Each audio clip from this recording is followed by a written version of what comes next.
I should have walked away, but I took the underwear, and my life ended that day. My name is Eo. This is what happened to me.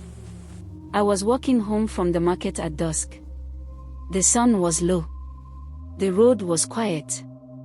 In my village, quiet is never good. That was when I saw her. She was sitting beside a deep pit by the roadside. An old woman. Very old. Her back was bent like a broken branch. Her eyes were white, but she was looking straight at me, like she could see my thoughts. She called my name. I froze. I had never seen her before. "Come closer," she said. My legs moved before my mind agreed.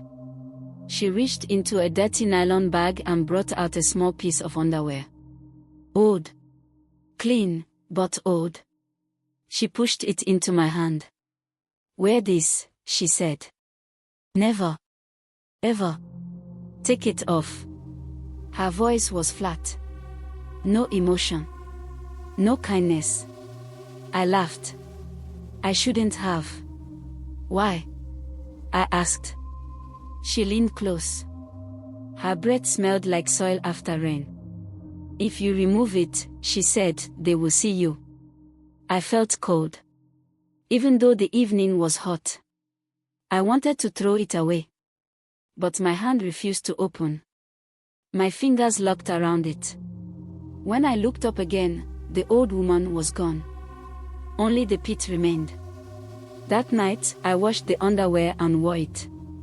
I told myself it was just fear. Just village nonsense. For 3 days, nothing happened. On the 4th night, I heard footsteps in my room. Slow. Wet. Like something dragging. I could not move. I saw shadows on the wall. Tall shadows. Wrong shapes. They stood around my bed, breathing. One of them spoke. "She is protected." Another hissed, angry. I didn't sleep again until morning. From that day, strange things followed me. Mirrors showed my face late. Dogs cried when I passed. Children pointed at me and ran. I wanted it to stop. One evening, after bathing, I stood naked and stared at the underwear. My heart was beating fast. "I'm tired," I said. I removed it. The air changed. The room went dark, even though the light was on. I heard laughter. Close. Inside my head. I felt hands on my skin. Cold hands. Many hands. They saw me. I screamed and reached for the underwear, but it was too late. The pit opened under my feet. As I fell, I saw the old woman standing above me, smiling. "You were warned," she said. That was the last thing I heard. If you ever meet an old woman by a pit, and she gives you something, don't ask why. Just listen. After that night, I stopped feeling like a normal human being. Morning came, but it did not feel like morning. The sun rose, but the light felt thin. Like it could break at any time. I wore the underwear again. My hands were shaking as I pulled it up. My skin crawled when it touched me. It felt warm. Too warm. Like it already knew my body. I told myself I would keep it on. Just for peace. Just until I understood what was happening. I went outside. People looked at me differently. Not everyone. Just some people. The old ones. The very young ones. Those who had not yet learned how to lie with their eyes. One old man selling cola nuts stared at me and crossed himself. A woman carrying firewood turned and spat on the ground when I passed. A small boy laughed and said, "She smells like the bush." I checked myself. I smelled nothing. But the dogs knew. Every dog on my street barked when I passed. Not angry. Not playful. Afraid. They pulled against their ropes and cried like they were being beaten. That night, I dreamed of the pit. I was standing at the edge, looking down. It was deeper than before. Deeper than anything that should exist. There were faces inside it. Faces stacked on faces. Some were crying. Some were smiling. All of them were looking up at me. An old woman's voice came from behind me. "You are still wearing it." I turned. She was closer now.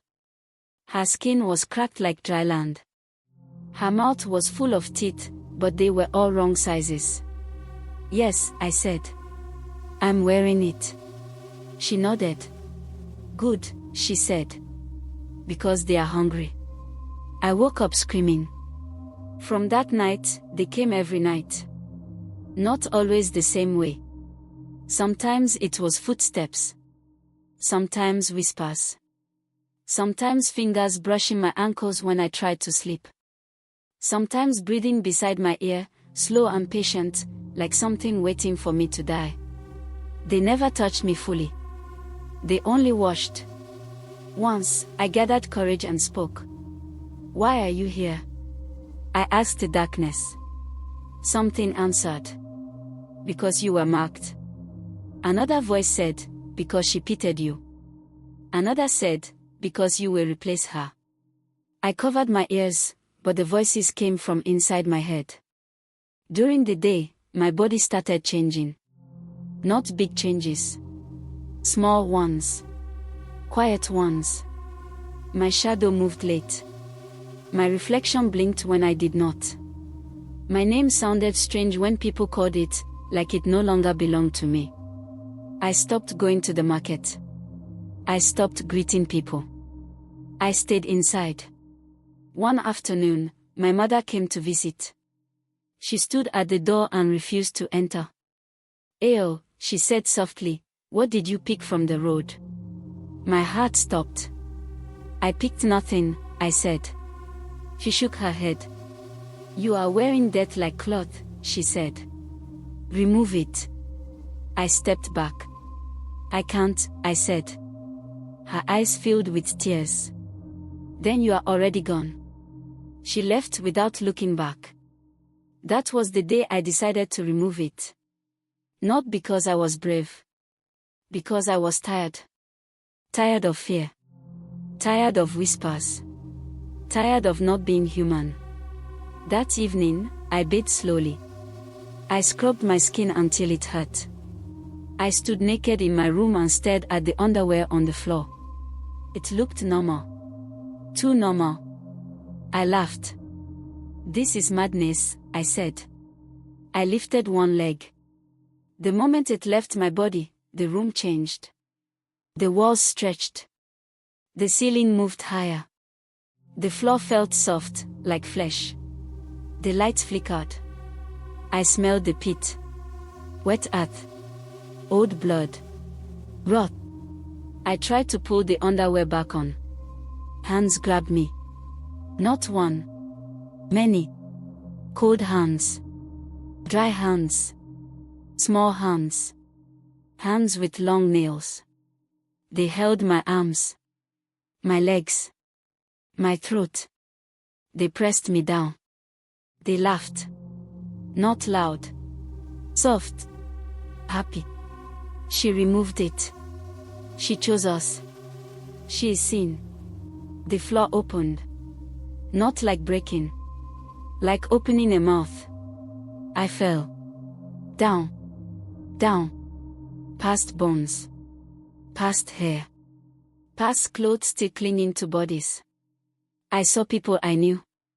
The cola nut seller. The woman with firewood. The small boy. They were all there. Looking up. Smiling. At the bottom, the old woman was waiting. She stood straight now. Tall. Strong. "You wanted rest," she said. "Now sit."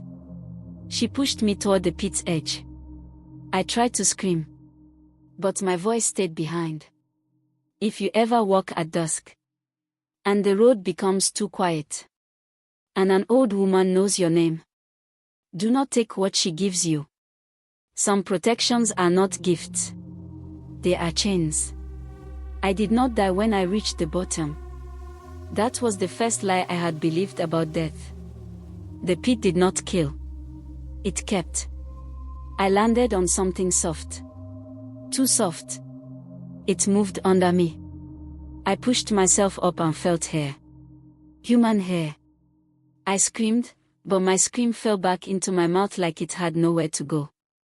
The pit had no sky. Only darkness that breathed. I could see without light. I don't know how. Maybe once you are inside, your eyes stop belonging to you. Bodies were everywhere. Sitting. Standing. Kneeling. Some were half inside the wall of the pit, like they had grown there. Some were holding their knees and rocking. Some were smiling, wide and empty. No one asked my name. They already knew it. Welcome, many voices said at once. I tried to run. There was nowhere to go. The pit was wider inside than outside. It stretched in directions that did not make sense. When I walked forward, I sometimes came back to the same place. Other times, I ended up somewhere else without walking. Time did not behave properly. I do not know how long passed before I saw the old woman again. She sat on a stone that looked like a throne. Her skin was smooth now. Young. Strong. Her eyes were black holes. You removed it, she said calmly. You lied, I said. My voice sounded wrong. Older. Thicker. I warned you, she replied. I looked down at my body. I was still naked. But my skin was no longer mine. Symbols moved under it like worms. My shadow stood even when I did not. What is this place? I asked. She smiled. This is where warnings end, she said. And duties begin. I was given work. Not at once. Slowly. First, they made me watch. They showed me how people arrived. How some fell screaming. How some came quietly, already broken. How some arrived wearing protection like I once did, rings, beads, cloth, marks. All of them removed something eventually. No one lasted forever. Then they made me help. I learned how to whisper into dreams. How to make roads quiet. How to bend hunger, fear, love. How to sit by the roadside and wait. One day, the old woman placed the underwear in my hands. It was clean. Warm. It's your turn soon, she said. I cried. Not because I did not want to do it. Because part of me already understood. Time passed. Or maybe it didn't. Down there, time is like smoke. I remembered my mother. My name. The sun. Those memories faded like old cloth. One evening, or something like evening, the old woman stood up. You will go back, she said. For what? I asked. To sit, she said. And to warn. I felt myself rising. The pit spat me out. I was beside the road again. The same road. The same quiet. I was old now. My back bent without pain. My eyes turned white. My mouth learned how to speak names. People passed. Most ignored me. Some slowed down. One girl stopped. She looked tired. Like I once did. I knew her name before she spoke. I reached into the nylon bag. I handed her the underwear. Wear this, I said. Never. Ever. Take it off. She laughed. I watched her walk away. And I waited. Waiting is the hardest part. People think fear is loud. It is not. Fear is quiet. Fear sits with you for years and does not speak. I sat by the pit for a long time before the first person stopped. Days passed. Nights passed. Or maybe they didn't. The sun rose and fell, but it felt like one long evening that never ended. I learned how to sit without moving, how to breathe without sound, how to look like nothing important. The pit stayed behind me. It was never empty. Sometimes it breathed. Sometimes it whispered. Sometimes it laughed softly, like a child hiding behind a door. People walked past. Some glanced at me and felt something wrong. They quickened their steps. Those ones were not ready. Others slowed down but kept walking. They heard the warning but chose not to listen. Those ones would come back another way. Then there were the tired ones. The broken ones. The ones whose eyes had already seen too much. They always stopped. I learned that the pit does not choose the strong. It chooses the one. The first person who stopped was a man. Young, but already old inside. His shoulders were heavy. His shoes were torn. He greeted me. I did not answer at first. The pit stirred. "Mother," he said, "please." I hated that word. My hand went into the nylon bag on its own. I brought out the underwear. His eyes widened. "What is that?" he asked. I heard my voice answer, even though my heart was screaming. "Protection." I told him the words. The same words. "Wear this. Never. Ever. Take it off." He hesitated.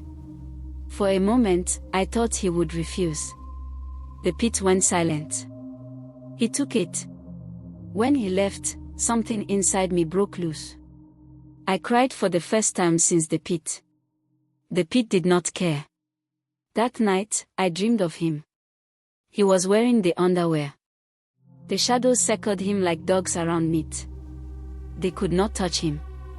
They were angry. I felt their hunger like my own. Days later, I felt it. The pull. When someone wears the protection, the pit grows restless. It wants balance. It wants exchange. That is the rule. Someone must always be sitting. Someone must always be falling. My body began to ache. My bones hurt. My skin dried. I understood. The pit was calling me back. I tried to stand. My legs refused. I tried to scream. Only dust came out. The old woman appeared beside me. Not as herself. As me. She wore my face, younger than I ever remembered. "You did well," she said. "I don't want to go back," I whispered. She smiled with my mouth. "No one does," she said. "That's why it works." The ground opened. Again. I fell again. The second fall was worse. Because I knew. I landed deeper this time. Lower. The pit has levels. Each level holds people who made different choices. Above were the warned. Below were the willing. Further below were the ones who enjoyed it. I did not belong there yet. I was dragged through memories. Not mine. Others. I saw a woman who removed her protection for love. A man who removed his for money. A girl who removed hers because she was tired of fear. All of them screamed the same way. All of them said the same thing. I thought I had time. Time does not exist in the pit. The old woman, no, the keeper, stood before me. "You will return again," she said. "How many times?" I asked. She looked at me. "As many as it takes for you to forget who you were," she said. That is when I understood the real horror. Not the pit. Not the falling. Forgetting. They do not torture you with pain. They let you stay long enough to stop caring. I do not know how many cycles passed. I sat. I fell. I sat again. Each time, my name faded more. Each time, my warning sounded emptier. Until one day, a girl stopped. She looked at me closely. Too closely. "Ew," she whispered. Something tore inside me. I knew her. Or I had. She was my sister's daughter. She smiled sadly. "Auntie," she said. "You look tired." The pit held its breath. I reached into the bag. My hands shook. I wanted to scream. I wanted to tell her to run. But the rules pressed my throat shut. I gave her the underwear. She took it. Our fingers touched. She flinched. "You're cold," she said. I said nothing. When she walked away, the pit laughed for a long time. That night, I begged. I begged to be allowed to fall forever. The pit answered. "Not yet," it said. "You still remember too much. So I am still here. Sitting. Waiting. If you are hearing this, it means you slowed down. If you slowed down, it means you are tired. And if you are tired, please, do not stop. Do not listen. Do not take what I give you. Because once you sit by the pit long enough, you will understand why I did. And that is when it is already too late." After a long time, I stopped begging. Begging needs hope. Hope dries up fast by the pit. I learned how to sit through pain without reacting. The pit does not enjoy pain. It enjoys patience. It enjoys watching you accept things you once swore you never would. People still came. Not every day. Some days, no one passed at all. Those days were the worst. Silence makes the pit restless. On those days, it whispered memories into my ears. It reminded me of my childhood name. The song my mother used to sing while cooking. The taste of roasted corn at night. Each memory came with a price. After remembering, something left me. First, my laughter. Then my anger. Then my shame. One day, a woman walked past carrying a baby tied to her back. The baby looked at me and smiled. I felt nothing. That was when I knew something had gone wrong. The pit purred behind me. "You are learning," it said. I began to notice patterns. Those who survived the longest were not the careful ones. They were the ones who stopped asking questions. The ones who accepted the rules without fighting them. That is how the pit wins. Not with force. With agreement. Sometimes, at night, the keepers gathered. They stood around the pit, all wearing different faces. Some were men. Some were women. Some were things that had never been human. They spoke softly. "She is thinning," one said. "She still remembers," another replied. "She will forget," said a third. "They always do." I wanted to tell them they were wrong. But my voice did not belong to me anymore. I started dreaming while awake. I would see people before they arrived. I would know who would stop and who would not. I could smell fear before footsteps reached me. Fear has a smell. Like metal. Like rain that never touches the ground. One evening, a young man stopped.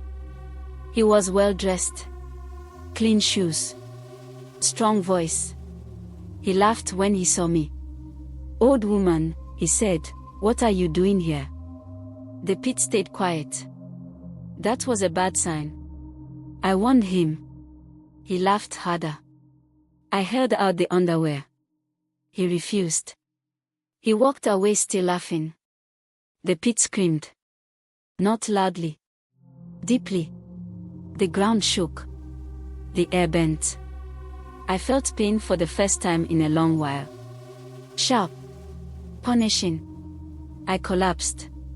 The keeper appeared. "You do not choose," she said. "You offer." "I did," I whispered. "You hoped," she replied. "Hope is disobedience." I was dragged back down. This time, I stayed longer. Long enough to see what happens to those who refuse. The man was there. Not whole. He was spread across the walls of the pit, his body stretched thin like cloth pulled too hard. His mouth was open, frozen mid-laugh. "They are louder when they think they are safe," the keeper said. When I returned to the road, I did not hesitate again. I offered. Every time. The pit was pleased. That was when it gave me a gift. Not protection. Permission. I could leave the pit's edge sometimes. Walk through the village at night. Stand in doorways. Sit near crossroads. I watched people sleep. I watched fear crawl into them slowly. Some woke screaming. Some woke smiling. All of them forgot the dream by morning. But their feet remembered. They always walked closer to the pit after. Years passed. Or maybe moments. I stopped counting. One night, I caught my reflection in a dark window. I did not recognize the face. It smiled before I did.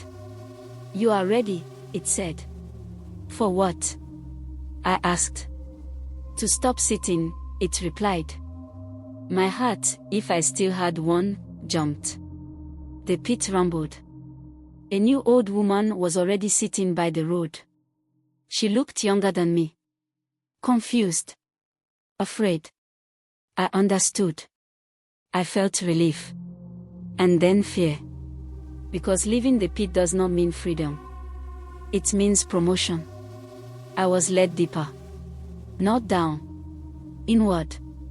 To the place where warnings are made. Where objects learn hunger. Where protections are taught their price. I saw many things there. Rings that tighten slowly. Cloth that warms before it kills. Beads that whisper love until you obey. And underwear. So many of them. Each one tied to a soul. Each one waiting. The keeper placed one in my hands. "This one will listen to you," she said. I asked the last question I would ever ask. What happens when everyone listens? The keeper smiled. "That day," she said, "the pit walks." I don't know why I'm telling you this. Maybe because something in you paused, maybe because you felt that quiet moment when the world goes still. That moment always comes before a choice. If you are ever walking home, and the road feels too empty, and someone knows your name, do not stop. Because some stories are not told to scare you. They are told to see if you are already close enough to listen. After I was taken inward, I stopped seeing the road the same way. Every road began to look like a throat. Wide at first. Friendly. Then narrow. Then waiting. I was no longer tied to one pit. I felt them everywhere. Small ones behind houses. Old ones near rivers. New ones forming where people argued too much, where blood had soaked into the earth, where promises were broken quietly. The pit does not need to be deep to walk. It only needs to be fed. I learned how objects are prepared. Nothing is made evil all at once. That would be too easy to notice. They start harmless. Useful. Comforting. The underwear was once just cloth. Someone wore it during fear. Someone else wore it during hunger. Another wore it while hiding. Each feeling stayed inside. That is how it learned. I was told to listen to it. At first, it whispered like a child. Later, it spoke clearly. It asked questions. It asked for patience. It asked for replacement. I began to forget the sound of my real voice. Sometimes, when I slept, if what I did could still be called sleep, I dreamed of a life where I walked past the old woman and never stopped. In those dreams, nothing special happened. I married. I aged. I died quietly. Those dreams hurt more than the pit ever did. One night, the keeper brought me to a place with no walls. Just darkness and movement. "This is where stories leak," she said. I saw shadows of people listening. Phones glowing. Fires crackling. Rooms full of silence. I realized something then. Some people do not meet the pit in person. They meet it through stories. The pit does not mind. Fear travels well. I felt myself thinning again. You are being heard, the keeper said. That makes you lighter. Can I stop? I asked. She looked at me for a long time. You already did, she said. That's why this continues. I was sent back once more. Not to sit. To walk. I walked through places that felt almost normal. Cities. Streets with noise.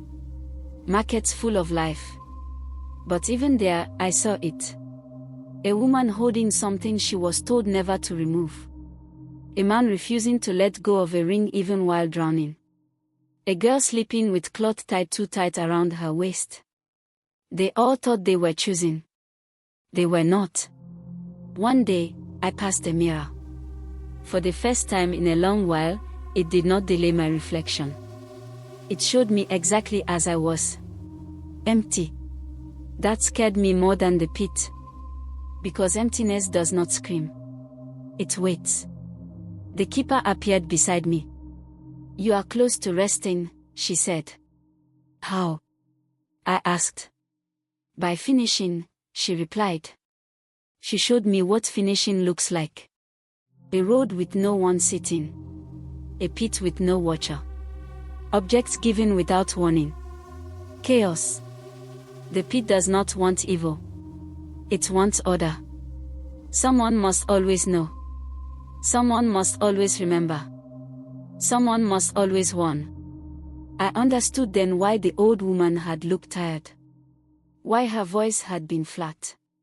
Why she had not begged me to listen. You do not beg when you already know the ending. So now I speak. Not loudly. Not clearly. Just enough. If this story feels too long, that is on purpose. The pit walks slowly. If you are bored, that is good. It means you are still far. But if something in you feels tight, if you feel watched, even alone, if you feel like this story knows you, then you should stop listening now. Because the next part is not about me anymore. It is about who sits next.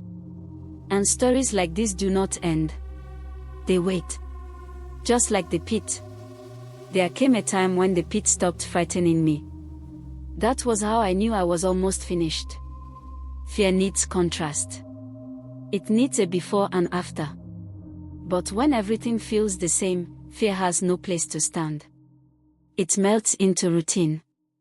I woke when I was meant to wake. I walked when I was meant to walk. I won when I was meant to won. No struggle. No questions. Sometimes I tried to remember why I once fought so hard. The reason never came. Only echoes. I noticed something else too. People stopped seeing me clearly. They would look at me, then look away, unsure why they had paused. Some would greet me twice in the same breath. Some would forget me before they had even passed. I was becoming part of the road. That is how the pit likes its watchers. Unremarkable. One evening, a woman stopped in front of me. She did not look tired. She did not look broken. She looked curious. That worried me. Curiosity is louder than fear. What is inside that bag? She asked. I hesitated. The pit shifted behind me. I reached in and brought out the underwear. She touched it and smiled. It feels warm, she said. I said the words. The words felt odd in my mouth. Wear it. Never take it off. She nodded too quickly. That night, the pit shook with joy. It had found a new kind of host. Days later, I watched her from a distance. She wore the underwear without complaint. She slept well. She laughed. She lived. The pit was patient. It always is. Time passed. She grew used to the protection. And that is when protection becomes dangerous. Because comfort makes people careless. One night, she removed it to wash it. Just for a moment. That was enough. The pit did not rush. It waited until she forgot to put it back on. When she screamed, I did not turn away. I washed. Not because I wanted to. Because something in me needed to see it again. To remember. Her fall fed the pit for a long time. After that, the keeper came to me. You are empty now, she said. Good. She touched my forehead. I felt something leave. Not pain. Wait. I realized then that I could no longer leave. Not because I was trapped. But because there was nowhere left to go. I was not sitting by the pit anymore. I was the one in itself. People would feel uneasy without knowing why. Roads would feel wrong. Silence would stretch too long. That was me. I was the pause before the choice. Sometimes, late, if time still exists, I wonder if someone ever escaped. If someone was warned and listened and never paid the price. The pit never answers that question. It doesn't need to. Because stories like this do not spread by accident. They find people who are already standing close to the edge. If you are still listening. If you haven't turned away. If you feel that tightness in your chest and can't explain it. Then maybe this story was not meant to scare you. Maybe it was meant to find you.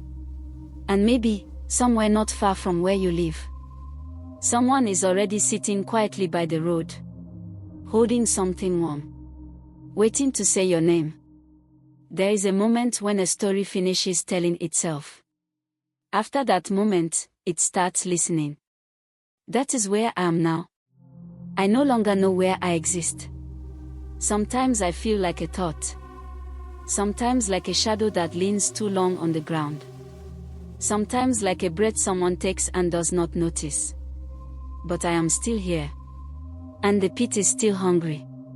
I have learned something important. People think the pit is a place. It is not. It is a condition. It forms when fear meets silence. When warnings are given without explanations. When people are too tired to argue. That is why it survives. One night, I felt a pull stronger than usual. Not downward. Sideways. Like something tugging at me through distance. I followed it. I found a house with the lights on late. A small room. A person sitting alone. Listen. You. I watched you pause. I watched your breathing change. I felt the pit lean closer. This is how it works now. I do not hand out underwear anymore. I hand out thoughts. Questions that stay too long. Images that don't leave. That small voice that says, what if? You may forget my name. You may forget this story. But something in you will remember how it felt to listen. That is enough. Some nights, I hear others like me. Warnings that have finished their bodies and now drift. We do not speak to each other. We don't need to. We are everywhere. In crossroads. In late night silence. In objects people refuse to remove even when they hurt. People call it habit. Or luck. Or instinct. They are wrong. It is memory. Borrowed memory. Passed down without permission. You might think you are safe because you did not meet an old woman. But many pits no longer need one. Some are hidden in promises. Some in gifts. Some in things you are told, just keep, just in case. And some are in stories that go on too long. Stories that do not end cleanly. Stories like this. If you feel the urge to stop listening now, do it. That urge is still yours. Once it fades, choices become quieter. And quiet choices are the ones that last forever. I won't warn you again. Not because I don't want to. but because the pit believes one warning is enough. It always has, and if, one day, you find yourself holding something you were told never to remove. If you laugh and say it's just nonsense. If you feel tired and decide just this once won't matter. Then you will finally understand why I kept talking. Why I could not stop. Why stories like this keep growing. Because the pit does not need belief. It only needs time. And time is very patient. After a while, I stopped wondering where I was. Place no longer mattered. What mattered was attention. Whenever someone thought about the pit, even for a second, I felt it. Like a small tug in my chest. Like a finger tapping glass. Most people feel it and move on. Some don't. Those are the ones who replay the story in their heads. The ones who tell themselves it's just fiction, but still check the road when it's too quiet. The ones who laugh, then feel foolish for laughing. Those people are already leaning. I don't blame them. Life teaches you to hold on to things. Hold on to luck. Hold on to habits. Hold on to anything that makes the fear smaller. That is how the pit learned patience. I watched a woman once. She found a cloth in her room she didn't remember buying. She almost threw it away. Almost. She kept it just in case. The pit sighed with pleasure. I didn't speak to her. I didn't need to. The warning was already inside her. She had heard stories like mine before. Not this one. Others. Different shapes. Same weight. That's how it spreads now. Not through old women. Through maybe. Maybe I shouldn't remove this. Maybe I should keep this close. Maybe something bad will happen if I don't. People call that instinct. They are wrong. It's inheritance. Sometimes I feel the old woman again. Not as a person. As a pressure. As a memory with no edges. She was tired when I met her. Now I understand why. Sitting by the pit is easier than becoming part of the world's quiet fear. At least by the pit, you know what you're doing. Out here, people think they are choosing. That illusion takes work. I feel myself thinning more every time someone listens too closely. I stretch across thoughts. Across pauses. Across moments when people hesitate before letting go. I am not alone anymore. Others like me drift nearby. Former watchers. Former warnings. Former stories. We don't speak. We overlap. Sometimes a person feels all of us at once and calls it anxiety. Sometimes they feel us and call it fate. Sometimes they feel us and decide to ignore it. Those ones come back the hardest. I don't remember my mother's face anymore. I remember the pit breathing better. I remember the sound it makes when someone convinces themselves it will be fine. It is a soft sound. Like relief. That's the sound before loss. If you're wondering when this ends, it already did. A long time ago. This isn't the middle or the climax. This is the after. The part no one warns you about. Where nothing dramatic happens. Where you live your life. Where you keep the thing you were told not to remove. Where you tell yourself you're in control. And one day, maybe not today, maybe not soon, you will feel tired enough to test the warning. Just once. That's all the pit ever asked for. One moment of tiredness. One moment of doubt. One moment of silence. I won't say goodbye.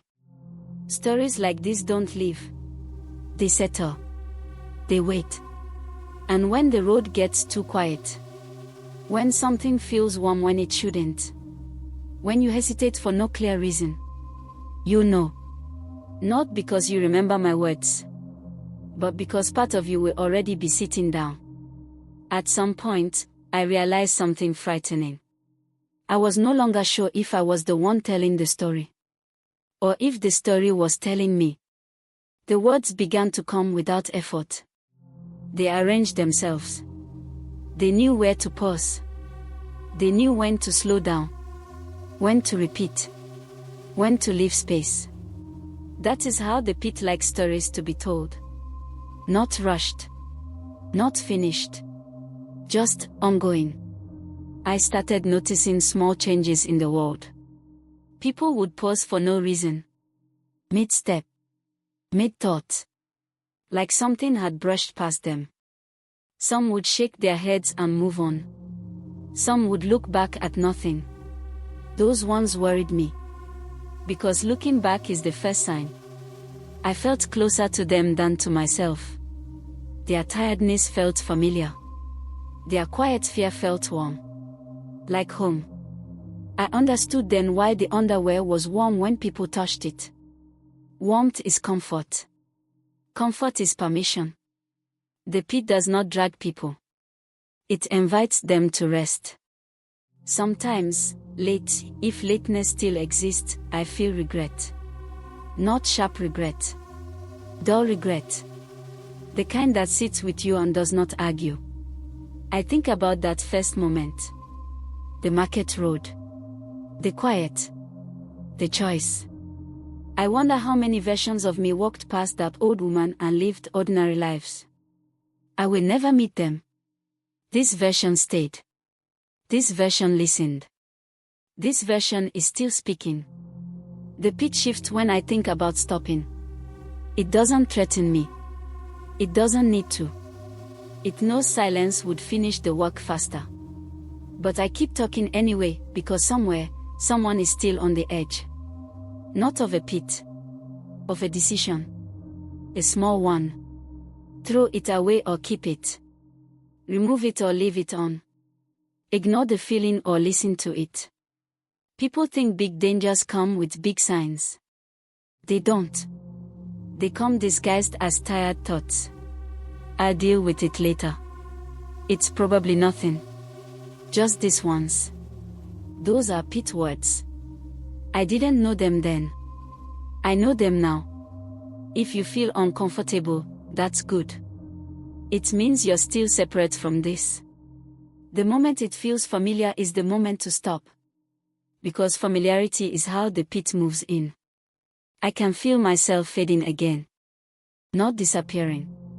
Spreading. Becoming thinner. More useful. That's what happens when a warning is repeated too long. It turns into atmosphere. Something you breathe without noticing. She looked finished. And one day, without drama, without ceremony, without fear, someone will look at you the same way. And you won't understand why. That's when you know you've heard too much. I'll stop here. Not because the story is over. But because this is the last place where stopping still means something. After this, it only continues. Quietly.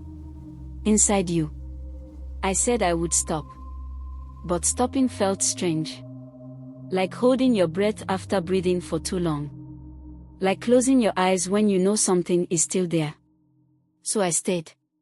And the pit noticed. It always does. Not with excitement. With calm approval. Like a teacher watching a student finally understand without being told. The world grew softer around the edges. Not kinder. Softer. Sounds lost their sharpness. Fear lost its teeth. Everything felt padded, like I was wrapped in cotton that smelled faintly of soil. This is how people think they are healing. They are not. They are settling. I watched someone sit alone in a room once. Nothing wrong. Nothing broken. Just quiet. The kind of quiet that waits for a thought to grow too loud. The person touched something near them. Something they always kept close. Something they said they would never remove because it made them feel safe. They smiled. The pit leaned in. I wanted to shout. I wanted to tear the warning out of the air and force it into their hands. But warnings don't work that way. If they did, none of this would exist. I understood then that the underwear was never the point. It was just a shape fear could wear. People need something to touch. Something to blame. Something to say, this is why. The pit does not care what shape you choose. It only cares that you choose. Sometimes I remember my own laughter. That small, foolish laugh when the old woman first spoke. That laugh is still falling. It hasn't reached the bottom yet. That's how long this lasts. I feel closer to the pit now than ever. Not because I'm near it, but because I understand it. And understanding is the final door. The pit is not cruel. Cruelty needs effort. The pit is efficient. It turns tired people into solutions. It turns fear into structure. It turns stories into tools. Like this one. If you're still here, I know something about you. You don't like loose ends. You want to see where things go. That's not a flaw. That's how you survive most days. But this is one of the few times that instinct works against you. Because the pit loves completion. It loves when you stay until the end. The end makes everything feel justified. That's why there is no ending here. Only continuation. Only waiting. Only that slow feeling of maybe this isn't so bad. That's the moment I lost myself. Not when I fell. Not when I won. But when it stopped feeling urgent. Urgency keeps you human. When urgency fades, you sit. And when you sit long enough, you don't notice when the road grows quiet. You don't notice when someone says your name. You don't notice when something warm is placed in your hand. You just hold it. Because holding feels easier than choosing. And the pit is very patient with people who are tired of choosing. I won't go further. Not because there is nothing left. But because every step past this point is yours. And the pit prefers it that way. It always has. What surprised me most was how normal everything still looked. People woke up. People went to work. People laughed. The pit didn't stop the world. It blended into it. That's when I realized why so many people never escape. They are waiting for something obvious. Something loud. Something impossible to ignore. But the pit doesn't arrive like that. It arrives like routine. I watch people hold onto things that hurt them and call it discipline. I watch them refuse to remove things that drain them and call it loyalty. I watch them obey silent rules they never agreed to. And every time, I felt the pit stretch wider. Not deeper. Wider. I noticed something else too. The people who suffered the most were not the careless ones. They were the ones who were careful for too long. The ones who followed every rule. The ones who listened to every warning. The ones who carried protections until their backs bent under the weight. They would reach a point where they said, I just want peace. That sentence is dangerous. Peace is not rest. Peace is permission. That's when they remove it. Not angrily. Not foolishly. Gently. Respectfully. Like returning something borrowed. And the pit welcomes them like family. I tried to remember when I last felt truly afraid. Not startled. Not uneasy. Afraid. I couldn't. Fear had been replaced by familiarity. That's when I knew I had become useful. The pit doesn't need screaming warnings. It needs calm ones. It needs voices that sound reasonable. It needs stories that feel thoughtful, not frightening. Stories people finish and say, that was interesting. Instead of, that was terrifying. Those are the stories that stay. Those are the ones people think about later. Those are the ones that work. I sometimes wonder how many pits exist now because of stories like this. How many quiet decisions were nudged. How many tired people nodded and said, yes, that makes sense. The pit doesn't measure success in bodies. It measures it in pauses. In hesitations.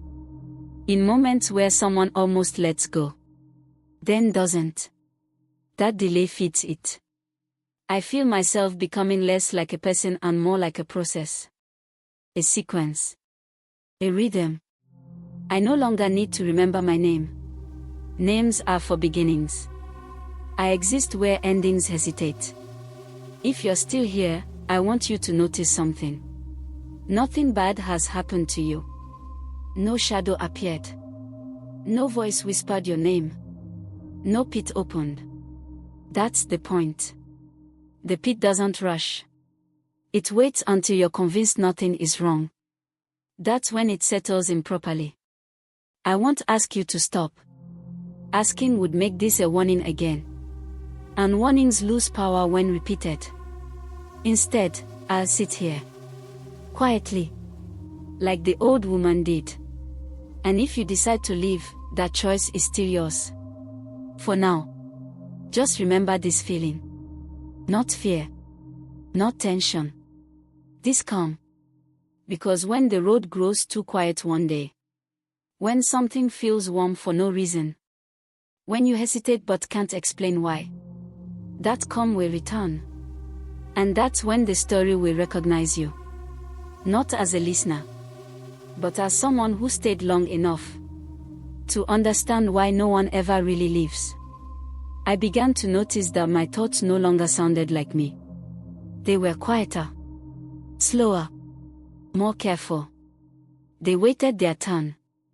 That is how you know the pit has settled properly. When even your thinking starts to line up. I would form an idea and feel it pause, like it was checking something first. Asking permission. Waiting for approval that never came but was somehow already granted. People think possession is violent. It isn't. It's polite. It doesn't interrupt. It doesn't shout. It doesn't argue. It just agrees with you until there's nothing left to disagree with. I remember the first time I felt proud. That shocked me. Proud of what? Of restraint. Of not screaming. Of not begging. Of not running. The pit rewards composure.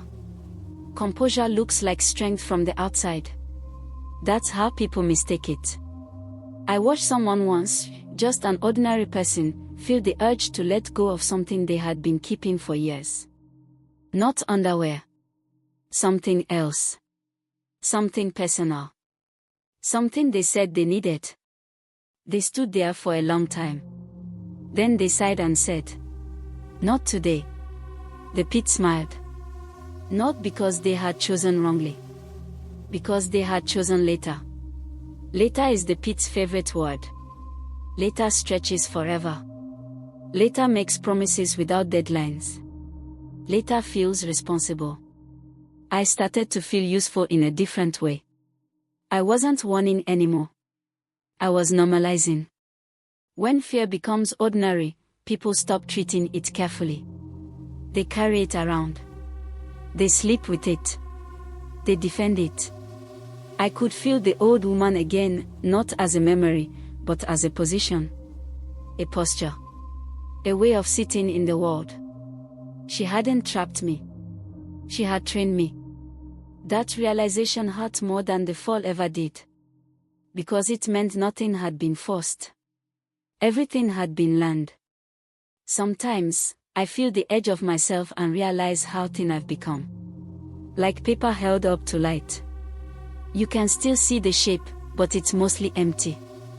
The pit likes thin things. They travel easily. They slip through conversations. They hide in tone. They live in pauses between words. If you've noticed how quiet this has become, that's not an accident. The pit doesn't want drama at the end. It wants acceptance. It wants the kind of ending that doesn't feel like one. People think they'll know when they're in danger. They won't. They'll just feel settled. Resolved. Certain. That certainty is the final gift. I don't know how much longer I can keep shape like this.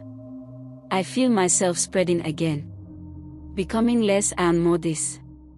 Before that happens completely, there's one thing I need you to understand. The old woman didn't say never because removal was dangerous. She said never because time changes people. What feels safe today feels heavy tomorrow. What feels heavy tomorrow feels unbearable the next day. And one day, without anger, without rebellion, without fear, you will remove it. Not to challenge the warning, but to rest. That's when the pit opens. Not beneath you. Inside you. And it doesn't need to swallow you whole. Just enough to sit. Just enough to wait. Just enough to pass it on. I'll stay here a little longer. Not because I have something new to say, but because staying is what the pit taught me best. And because living, now, would feel like choosing. And choosing is the one thing this place slowly teaches you not to do anymore. If this story already feels wrong, subscribe now. You don't want to miss what comes next.